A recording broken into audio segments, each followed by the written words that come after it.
Welcome to the IkeTagon. What's up, everybody? Ike Feldman here from IkeTagon.com, recapping UFC Fight Night. It was free on ESPN, which is good. They're finally showing some fights free to the fans, not the big ones, not the most important ones, not the fights where you get to see the fighters who are the most athletic, hit the hardest, are the fastest, have the best technique, the best cardio and conditioning and strength and discipline. No, we're not seeing those fighters, not yet. Maybe UFC 251 will not be free on ESPN, but this past weekend's card was free, and I'm going to give you a little recap, a little taste, not the entire entree, but let's dive right in. The main event, Blaydes came out guns blazing, not really. He wrestled, and he told everybody on Twitter he was going to wrestle, as you see by this tweet.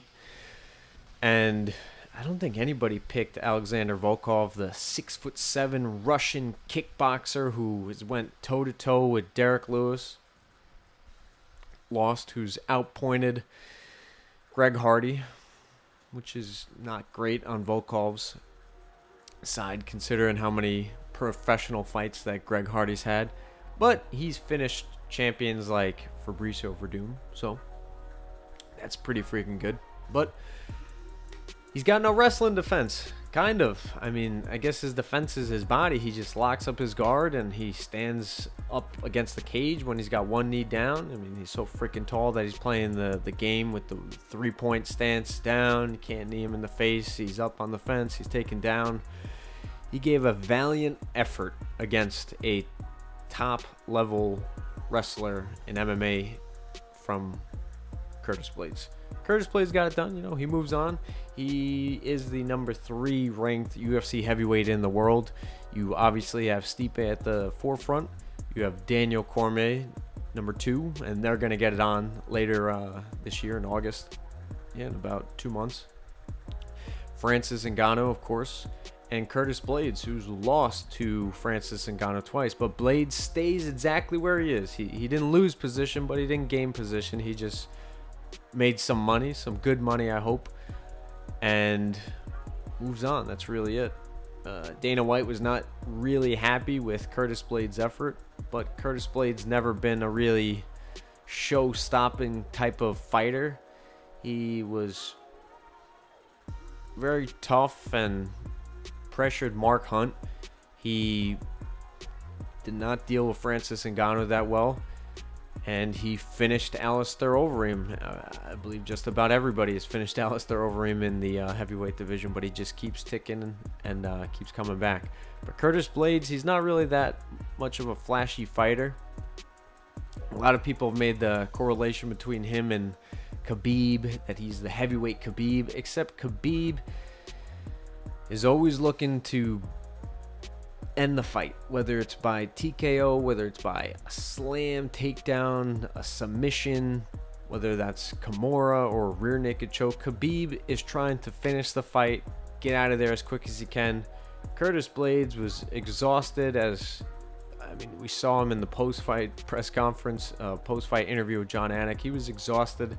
His efforts during the fight, he showed that he was maybe taking a little break in the 3rd and the 4th round, a little in the 5th, giving Volkov a chance to get to his feet and land some kicks and punches. But Blaydes isn't Khabib, so let's check that.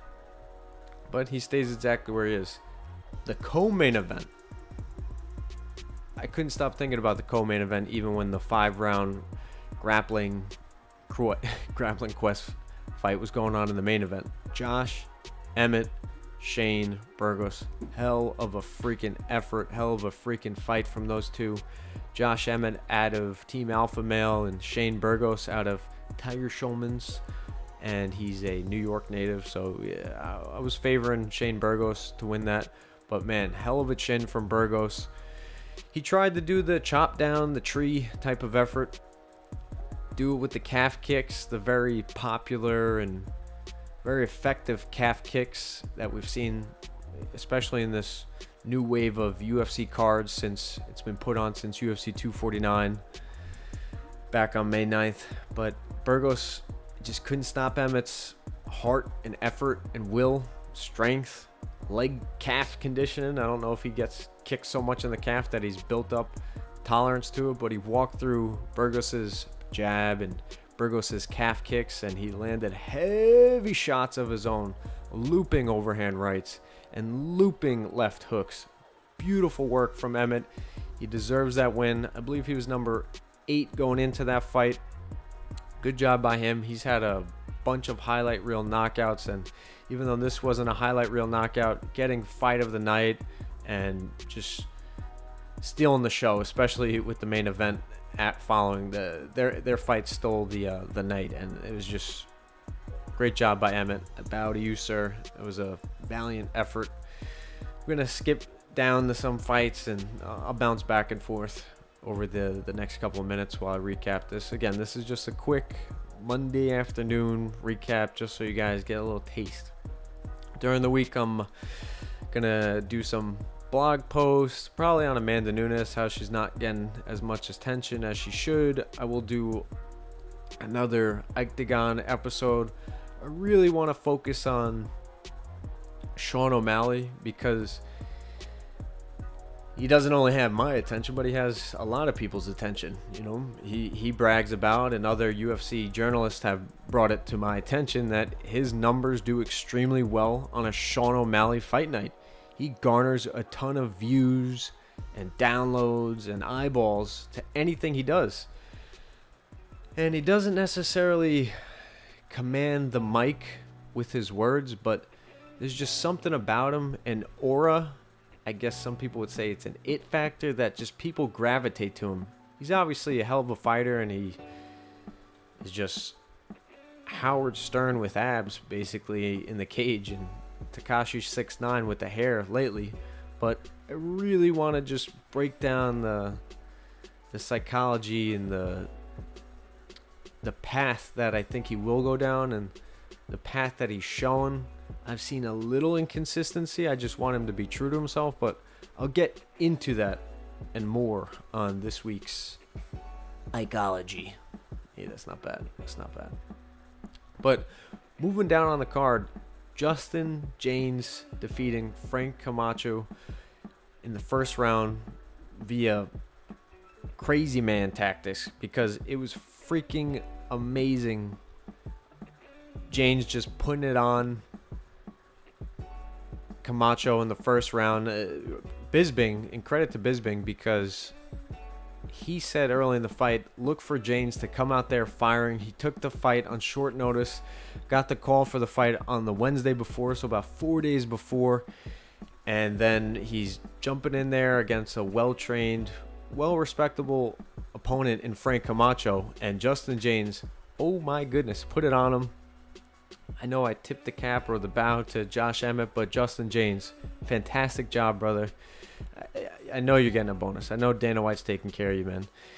And those are the type of guys that Dana looks for early on in their career, at least, to just come out there, get on a tear, be hungry, make your efforts known to the world.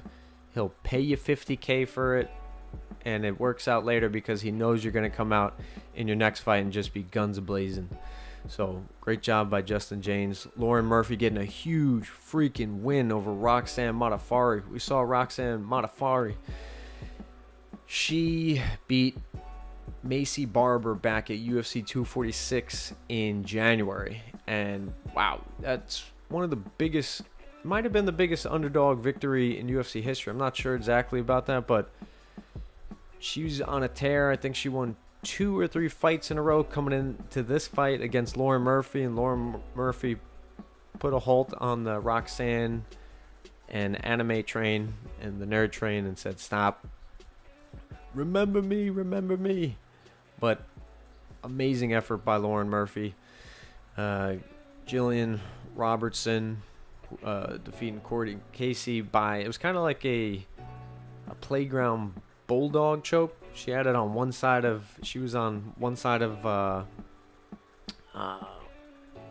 Courtney Casey's body, and she had the bulldog choke, kind of like Ben Askren against, was it Robbie Lawler, UFC 235, but Jillian Robertson jumped and switched it from a bulldog choke to a normal rear naked choke and locked in the hooks and got the submission victory and looked fantastic.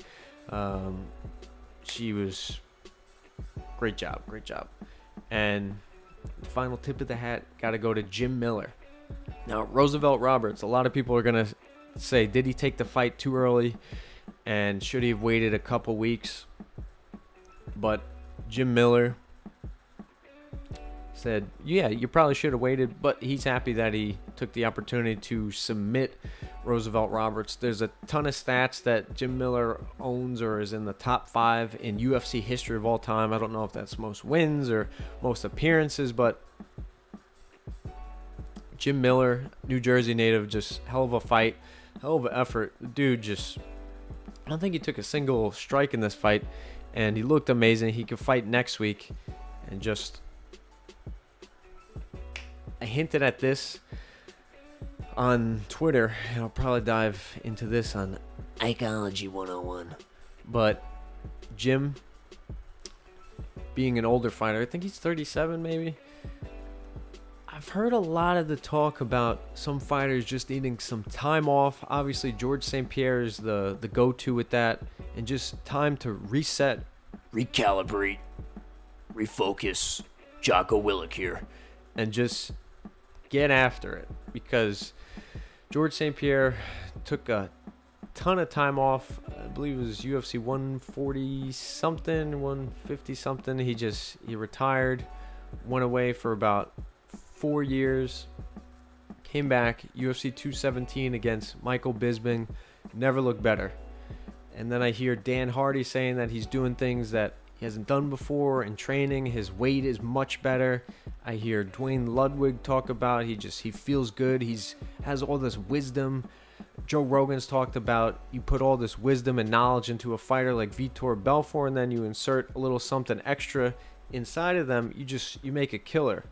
And martial arts is extremely interesting in the sense that as long as the body holds up, you're always growing. You're always learning more about techniques and balance and fight night emotions and learning how to control it. Look at Tom Brady and Drew Brees. They're getting better with age. This is a football reference for you guys. Tom Brady, Drew Brees, Peyton Manning, they get better with age. It's all that knowledge is there, and how to break down a defense and study movements and call out linebackers is there.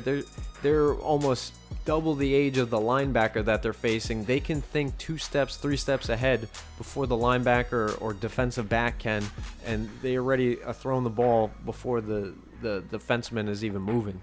And I feel like fighters like Jim Miller or Randy Couture or Dan Henderson or George St. Pierre, as long as their body is equipped to hold and withstand the punishment that comes from a mixed martial arts bout, all that knowledge and experience just shows and is expressed in their fights. So I think it'll be really interesting, considering how early we are in the mixed martial arts history, to see how long fighters can fight. Are we going to see a 45-year-old champion again? Are we going to see Daniel Cormier keep fighting? He says he's going to retire. He's hinted at this before, but what if he's fighting till 42? What if Brock Lesnar? I don't know how much time he takes off considering the grind he puts his body through, but I think there will be a wave of fighters. I don't know if it's going to be this generation or in 5 years or in 10 years that we're going to see fighters just come back, be smarter, refocused, recalibrated, reset, and over. Continue conversation, go. I don't know what generation it's going to happen, but it will happen.